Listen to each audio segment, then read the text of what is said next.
Shout out to Matt for the super chat. He says Parker Bakole's going to be drama guaranteed. I think so.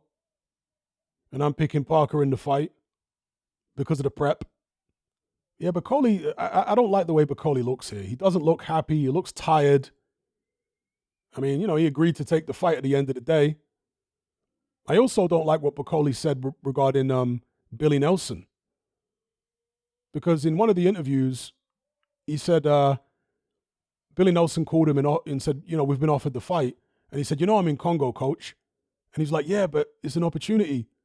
And Bakole basically said that your coach is like your dad, so you can't tell him no. This is what Bakole said. I think it was an interview with the Ring Magazine. Is either Ring Magazine or IFL. That's what Bakole said. Coach is like your dad, you can't tell him no. So it's like Billy Nelson has insisted that he take this fight because it's a huge payday for Billy Nelson. Because Nelson is not only Bakole's coach, he's also his manager. So that's 2 cuts that he gets out of Bakole's purse. Far more money for this fight than he was going to get paid for the Ajagba fight, presumably. And maybe Billy Nelson was like, yeah, we ain't turning this down. Even with no prep, even if you get beat, we need that money.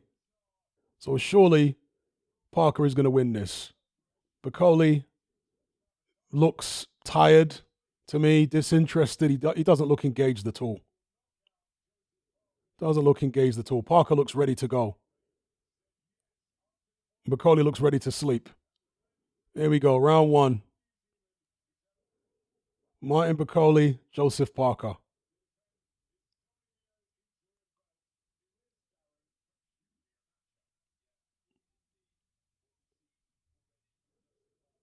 Bakole tentative.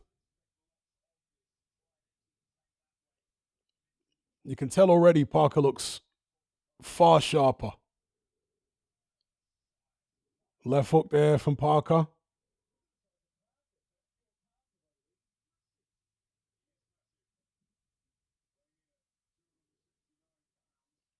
Good jab there from Parker. Yeah, Bakole is wearing Dubois' gloves. That's right, he's got the triple D on the gloves. Yeah, Bakole is not there. He's not there at all. And he's remarkably fat here. And just slow. Looks out of it, Probably lack of sleep, jet lag. Parker has got to win this under these circumstances. It will be actually quite disgraceful if he doesn't.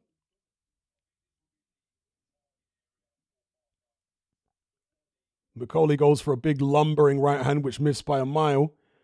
I mean, they say he's 10 pounds heavier here than he was against Takam. He looks even bigger than that. So maybe there's, less muscle. Maybe he's dehydrated. I don't know, because he looks way bigger than he was against Takam. He was big then, but here he looks really, really bloated. Jabs there from Parker.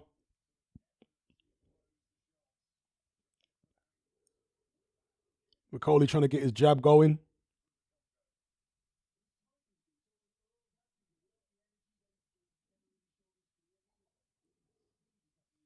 What's Billy Nelson going to say after this? Obviously, there's the excuse, but why take the fight? You had the Ajagba fight there. You would have had a full camp for that. You guys really that money hungry, Mr. Billy Nelson, to sacrifice your fighter? I mean, we saw it in the Hunter fight when Bakole wanted to quit in the Hunter fight and Billy Nelson literally forced him out. I thought that was really, really poor form by Billy Nelson. If I'm in a corner and my fighter wants to quit, I'm pulling him out. I'll take the rap for it. I'll act like I was the one that made the decision and not the fighter. Trainer's supposed to be there to protect the fighter. Look after them.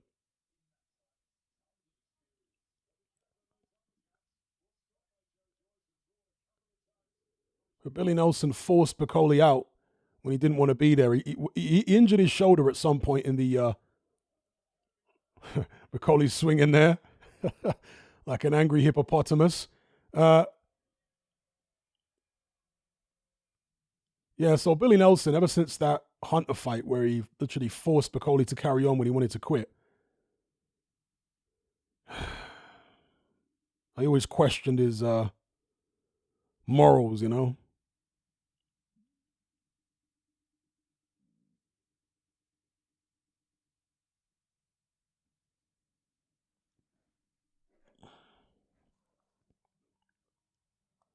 People say my stream is slow. I don't know how. I'm watching on DAZN, so, and it's up to date. So I guess they've got different times.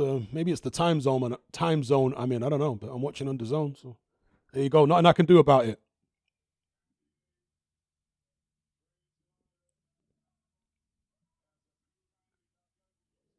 Here we go, round two.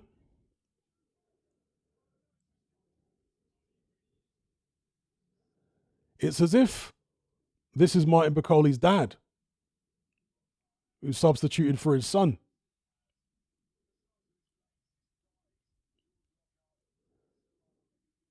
And Parker is being surprisingly cautious given what's in front of him here.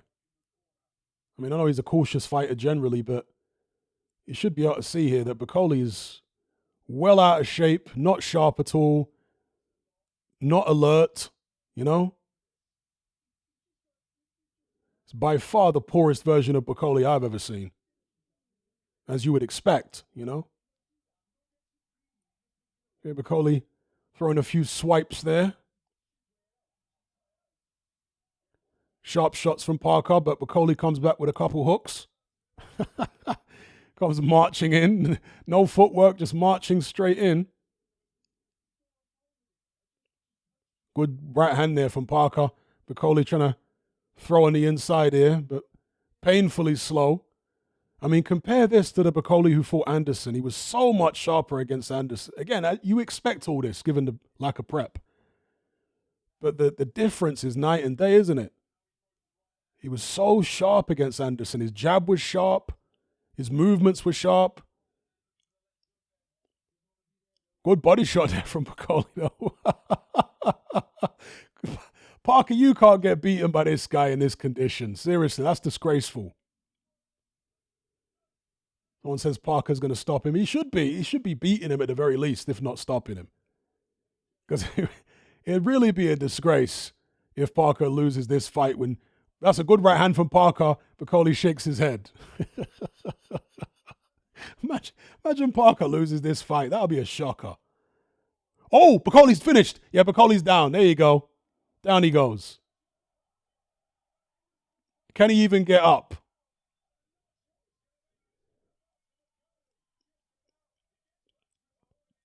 Called off. Called off.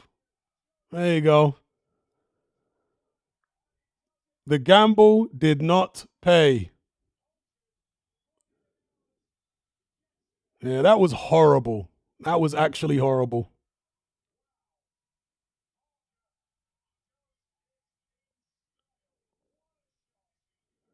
Yeah, a shame.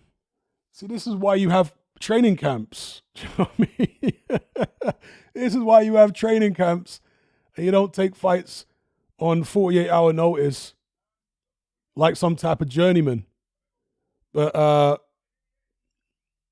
Billy Nelson's so money hungry. He's got his guy to come in and, Billy Nelson just wanted the payday. Yeah, they screwed him. They did indeed. He looked knackered before the fight even started to me. And I agree with Harvey there. The fight told us nothing. Bakole's had no training camp. He's come in totally out of shape. He looks knackered before he got in the ring. It's a shame that he took the fight. And Billy Nelson is a disgrace. Seriously.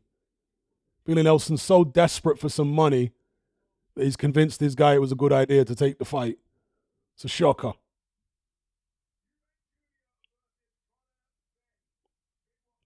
Yeah, he got paid, but he would have got paid fighting Daniel Dubois. He had a guaranteed world title eliminator against the Jagba, which an in-shape Bakole, in my mind, would breeze. But instead of just doing the Jagba fight in May with a proper camp, they've gone and done this.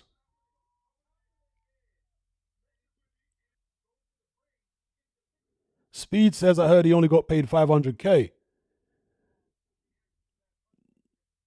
If he only got paid $500K, then, I mean, that has got to be the worst decision that I've ever seen in heavyweight boxing history. Because there were other people saying he got paid $3 million for this fight.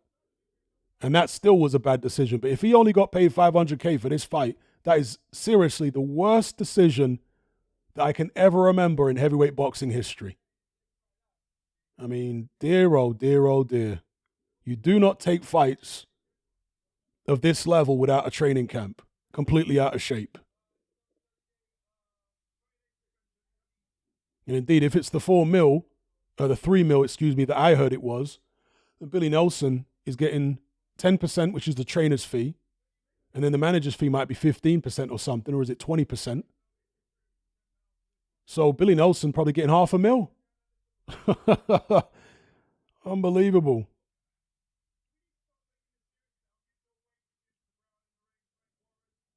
I've got no issue with the stoppage. No issue at all, because Bakole wasn't even facing the ref. Yeah, he beat the count, but after beating the count, you have to face the referee. Bakole was like facing away from the ref. So I got no issue with the stoppage. And that fight was only going one way. I mean, Bakole on the way to the ring looked knackered. Wasn't there at all, got in the ring, unbelievably slow. I mean, he might have been drunk 3 days ago, do you know what I mean, in the Congo. And I completely agree with Mighty Meatball. Bakole should sack Billy Nelson. Billy Nelson doesn't have his best interests at heart at all. Billy Nelson is on a mission to make himself rich at the expense of his fighter. At the expense of the best interests of his fighter, should I say. Shout out to Black Dynamite for the super chat. He says, that was anticlimactic AF. Warren got what he wanted indeed. He got Bakole out the way now, doesn't he? So an in-shape Bakole doesn't get to go at Daniel Dubois. Nelson is a disgrace. This peed me off, not going to lie. And me too. Yep. Training camps for a reason.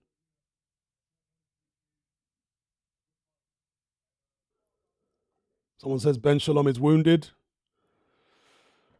Yeah, Martin Bakole needs to get rid of Billy Nelson today. Seriously. I mean, the fact he got him to take that fight is an absolute shocker. Because none of us knew exactly how bad a condition Bakole was in, but Billy Nelson knew. Billy Nelson's his trainer. He knows where Bakole's at. So for him to say, yeah, take the fight is a shocker. Seriously, he needs to get rid of Billy Nelson. I never liked Billy Nelson ever since the Hunter fight where Bakole wanted to pull out with an injury and Nelson was literally forcing him to continue. Not a good look when a trainer's behaving like that.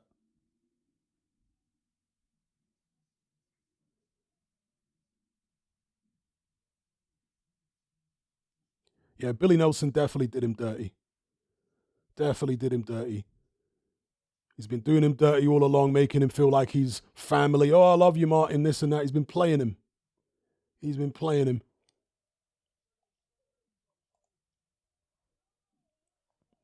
Nathan says Bakole came for the payday. Very sad. Yeah. But, he is a grown man, as Isaac said there. But trainers are there to, they're supposed to be there, to protect the fighters from themselves. Same as corner, and as I say, not just in the corner, but in the lead up to fights. So shocking from Billy Nelson. He must go. And it's going to be a long climb back for Martin Bakole because he didn't even put up a good showing. Just got blasted out in a couple of rounds.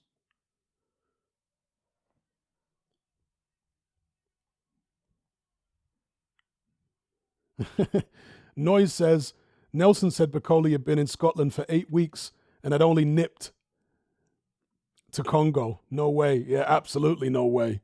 He looked awful. Absolutely awful. But of course, another lesson here is to stay in shape because taking the fight on such short notice, regardless of what shape he was in, was always going to be a tall order, especially with the lack of sleep, which I am going to assume he had. But at least when you're always in shape year round, there's less chance of you disgracing yourself completely, because that was a disgraceful performance, But again, what can we expect in that kind of condition? Shout out to Sebastian for the super chat. He says, "Yo, Hatman, I'm from the same area in Newcastle as Lewis Ritson, and Billy Nelson rinsed him for cash early on too until he left him." See, I'm not surprised. I didn't know that. Thank you for that information, but I'm not surprised at all. Billy Nelson, I think, is a snake in the game. He's a snake in the game. He wants to rinse these guys for money. And he's just done it there with Bakole. Yep. As someone says there, Bakole looked crazy tired on the way to the ring. I don't think Parker's team allowed him to get any sleep. And even if there wasn't an issue with them, like trying to mess with his hotel room and send people outside to make noise and all that, sometimes it's hard to sleep in a new environment. Sometimes it'll take a couple days. You guys ever been abroad and maybe the first night or two in a hotel, you're not sleeping that well until you get comfortable? Shout out to President Brush for the super chat. Shalom blocked so many fights but allowed this. I know, right? The irony of it.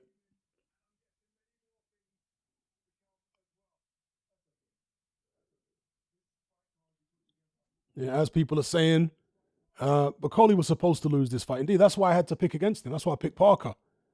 Because the prep was just so bad. It would have been miraculous for Bakole to win with such terrible prep and the long haul flights and lack of sleep and all that. Like, it would have been miraculous. So let's get back to some serious boxing here with the main event. Well, someone's saying, I don't know how you can feel sorry for Bakole making all that money.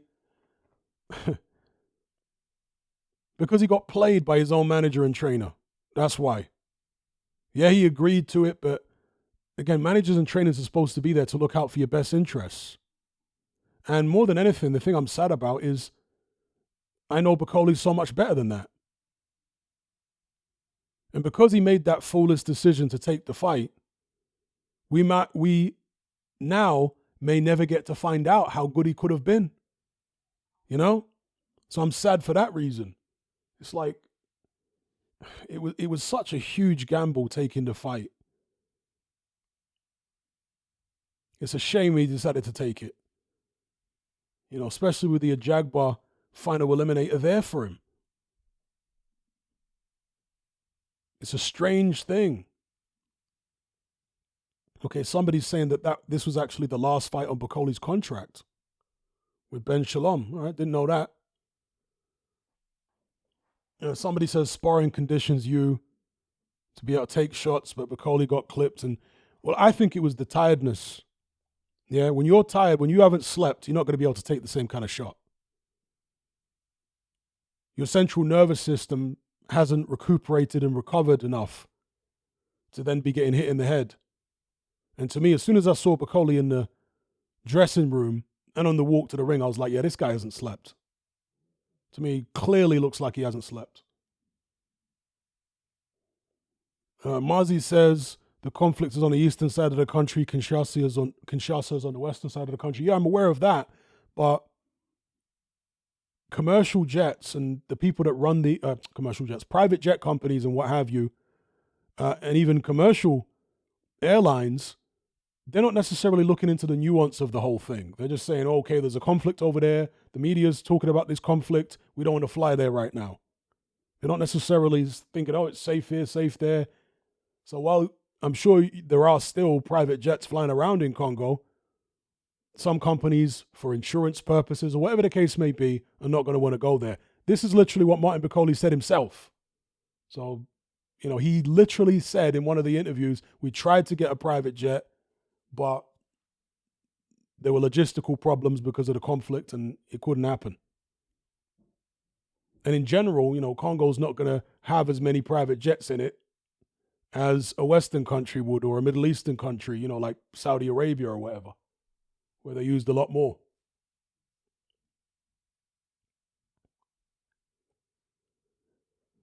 And to be honest, I don't think the private jet would have made that much difference. Maybe he would have got a couple hours more sleep, but the condition he was in, he was never going to win anyway. So, shout out to Ben for the super chat. He says, you missed my previous super chat. Also, Bakole is still fighting in May. Turkey has revealed. Well, he's got a lot of redemption to do, right? But does he still have the IBF final eliminator? If he's still got the IBF final eliminator, then maybe it was worth it after all. But then again, maybe not. Let me check your other super chat here. I missed one. Okay, you said greed is a powerful thing, but Bakole has grown. That one's also from Ben. Yeah, he's grown. He's grown. But again, it's like, for example, right? Let me explain what I'm talking about here. So imagine you're a fighter and you go into a fight and you're getting battered, getting beaten up, but you're brave. You keep fighting on. You don't want to be known as a quitter and have that black mark against your name and your reputation. So promoters don't want to bring you back, so you can't earn in the future because you got this quitter reputation. So you're fighting on, but you're taking a pasting. And your coach doesn't stop it. You've got no chance. You're not a puncher. You're grown. You could quit, right? You're grown. But you carry on for the reasons I've just described, and you end up getting knocked out badly, put in a coma, and getting brain damaged. Your corner were being paid by you to look after your best interests. You see what I'm saying? Billy Nelson, obviously this wasn't during the fight, but in the run-up to this fight, he's Bakole's trainer and manager. He's being paid to look after his best interests because fighters are too brave for their own good. So while, yes, it was Bakole's choice, nobody forced him, it was terrible form from Billy Nelson. Terrible form. He should have been trying to dissuade Bakole from taking the fight. That's what he should have been doing. He can't force him to do one thing or the other, but he should have been trying to talk him out of it. Instead, it seems he was trying to talk him into it.